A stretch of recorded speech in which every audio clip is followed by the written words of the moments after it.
Hey, what's up, everybody? It's just Charles Sabanson and welcome you guys to another episode of the DREAMERSPRO show. We cover everything from sports, hot topics, classic debates, entertainment, and we give you guys a fresh perspective on things and how we see them. And today we got a hell of a show in store for you guys. Before we get into it, please make sure you like the video and subscribe to the channel. Now, this is a topic that I'm going to have a lot of fun talking about, right? We're going to be talking about the Lakers and the state of affairs with the team. As you guys know, as maybe some of you know, I used to be a Lakers fan thanks to Kobe. I used to support the team because of Kobe Bryant, and I supported the Lakers for over 15 seasons, right? And at the time I was a Kobe Bryant supporter, the Lakers just had a different feel to them in terms of an organization. They seemed to be transfixed on winning. Yeah, they would kind of swing for the home run plays in terms of bringing in big names and having moves like when they got Pau Gasol at the trade deadline. That was a steal. They made headlines, but all of the news that the Lakers were making for the most part was, you know, in the direction of trying to win chips. Of course, you had the incidents that were a bit unique, like the one with Shaq and Kobe, their breakup and all of that. But the Lakers seem to be really focused on enhancing their brand, winning championships, and that's something that Kobe Bryant always, promoted. Kobe felt like it was ridiculous to try to recruit anybody to come play with the Los Angeles Lakers. That was one of the issues he had with Dwight Howard when they wanted Kobe to be a part of those marketing meetings. And Kobe was like, "This is ridiculous. Like, why do I have to convince you to be at the Lakers? If you can't figure out why you want to be a Laker, then you don't need to be here." That was Kobe's position, right? Because he understood what the brand stood for. But now, over the last few years, I think the brand has, you can see like an erosion taking place. And it's funny, actually I'll get to that a little bit later. So what happened? I tuned into a segment today that I came across with Chris Mad Dog Russo on the Dan Patrick Show. And they're on there talking about various things, but then they get to the point where they're talking about the state of affair with the Lakers. And basically what Chris Mad Dog Russo was saying is that, look, the Lakers are essentially turning into the biggest joke right now and the biggest laughing stock in the NBA due to the actions that they're taking, due to the action that they've been taking over the last few years. And I was like, man, this guy is bringing up some very good points, and I think a lot of points that our audience will concur with. So those are the comments that we want to focus on today. Before we even get into what he had to say, today's video is brought to you by our sponsor, Game Time. Game Time is an authorized ticket marketplace of Major League Baseball, which makes getting tickets faster and easier. For example, I am super excited about the upcoming MLB games. With Game Time tickets, I can easily pick the best tickets for me. I love that I can choose between different deals. I have the option to select the cheaper deal, the best option deal, or my favorite, the flash deal. The flash deal gives me the option to find discounts that I can only find on Game Time. Once I select the ticket I want, I can view my seat.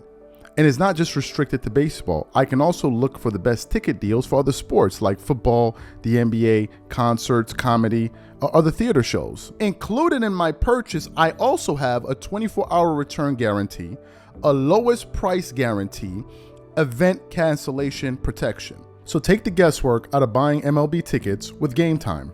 Download the Game Time app, create an account, and use code CLNS for $20 off your first purchase. Again, create an account and redeem code CLNS for $20 off. And remember, whenever you support this sponsor, you're supporting this channel. Thank you. So what we want to do now is want to play exactly what Chris Mad Dog Russo had to say on the on the Dan Patrick Show, and then want to come back and react to his comments. Take a listen to that there. We've spent a little while in the first hour talking about Bronny James, and he's the only interesting part of the draft. And the fact that Rich Paul said, hey, if I thought it meant that LeBron was going to stay with the Lakers, I would force the Lakers to draft Bronny at 17, which I found a strange comment that who is running the Lakers that Rich Paul is going to say, you draft Bronny, and then LeBron's going to stay here. And then I started to wonder, could Bronny be drafted by Dallas? And then LeBron maybe reunite with Kyrie? Like, if he's a free agent, could you see maybe a scenario where, and the GM of the Mavs, according to Rich Paul, is like an uncle to Bronny James. So that team just played for a title. The Lakers aren't going to be playing for a title probably in the rest of LeBron's career. And what's this come down to? Play with your son and maybe win another title. Listen, I don't think Bronny James is that good. I mean, He's not. But if you get Dad, he scored 4 points a game at USC. I mean, geez. I mean, he'd be on the bench. He wouldn't even play at UConn. So he needs another year of college basketball. That's the first thing. And then if you bring him in and you use a first-round pick on him, you're going to hurt your team that way. And then you got to deal with, you're going to play him. You sit him on the bench, and then you bring LeBron in, and then who's running the team? I think it's a mess. But you're going to have that with the Lakers, Chris. You're going to use a second-round pick on him. They're going to use a second-round pick. Yes. They're going to use a second-round pick. And let's be honest, Danny, on the Lakers. The Lakers haven't exactly distinguished themselves here in the last couple of weeks. They were very curt with the West thing. That's because Jeannie Buss doesn't like the idea that Jerry left the team because the owner, Jerry Buss, wouldn't pay him. He wanted to be paid more than the top 10 GMs, and that wouldn't occur. So then 2 years ago, she does a podcast, and Jerry West is not in the top 5 in the history of the Lakers. Yeah. What, are you kidding me? He brought basketball to L.A., and then they handled Hurley, and then they only offered him 6 years, $70 million. What? You want Danny Hurley that badly, and you're going to make him the 6th highest paid coach in the league? That's not going to get his attention. That was puzzling. Now you want to bring JJ in, and JJ's doing podcasts with LeBron? That's odd. I mean, the Lakers have not exactly had a stellar stretch here. But you're right. You think they're going to draft him with the second round, and then he stays, and then all of a sudden you're going to put the coach in an impossible spot because LeBron's going to want the kid on the floor at times. You got to placate LeBron. Kid's not ready to play in the NBA. That whole thing's a mess, Danny. But you're going to put him probably on a G League team, and then you're going to yo-yo him. You're going to bring him up, nationally televised game. LeBron gets it just feels like he's going to be like a guest who comes over for dinner and then leaves. And maybe that's how you placate LeBron, and he's able to be around his son, and maybe there's development. I'm with you. He should be staying in college one more year, but Dad, the clock is ticking on his dad's career. Yeah, it's a very dicey situation. I think that if I was running a team and I knew Bronny wasn't going to be a great NBA player, which he's not going to be, I wouldn't want to have to deal with this where I got to worry about the father being one of the all-timers and, great player. We need him. And I got Bronny. Do I annoy the father how about if the father says, I want Bronny on the team right now.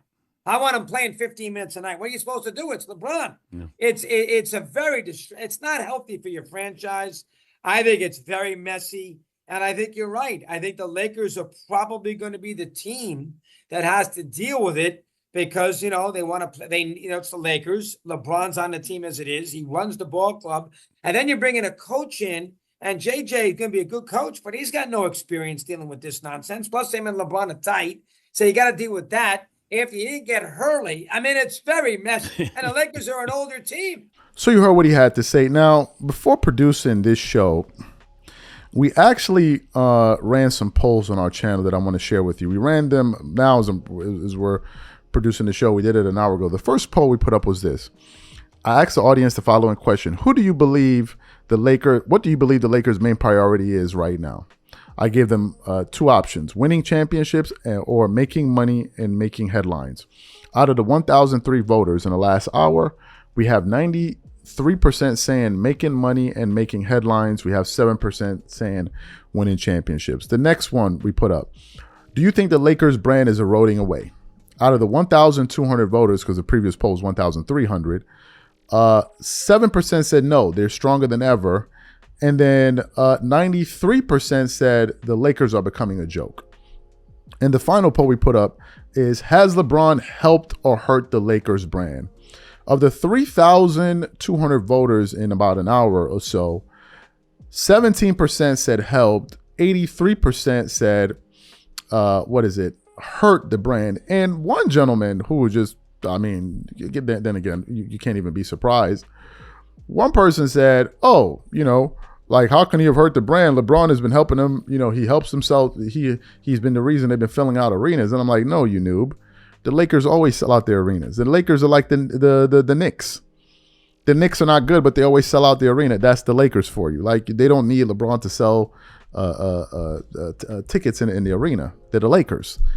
Like the Lakers, when you go on the road, if they're a half decent team, they're going to have Laker fans littered all over the opposing team's arena, right? So I thought that was kind of funny.